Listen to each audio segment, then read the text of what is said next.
প্রিয়া, তোকে একটা কথা বলবো। হ্যাঁ বল। তোর খারাপ লাগে না এই যে আমার সাথে ঘুরিস? তুই কত দেখতে সুন্দর আর আমি। দেখ, আমার কাছে মনটাই আগে।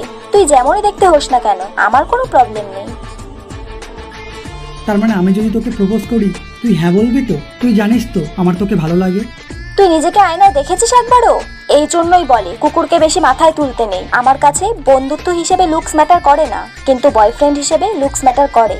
আমি চাই আমার বয়ফ্রেন্ড দেখতে সুন্দর হোক। তোর এই ওয়ান সাইড লাভ তোর কাছেই রেখে দে। নেক্সট টাইম আমাকে এরকম কিছু বলতে আসবি না।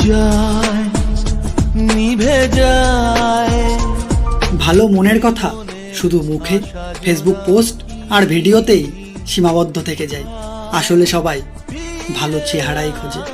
এই সত্যিটা কেউ স্বীকার করতে পারে আর কেউ কেউ পারে না, কিন্তু কিছু ব্যতিক্রম বাদ দিয়ে বাকি সবাই সুন্দর চেহারার খোঁজেই থাকে।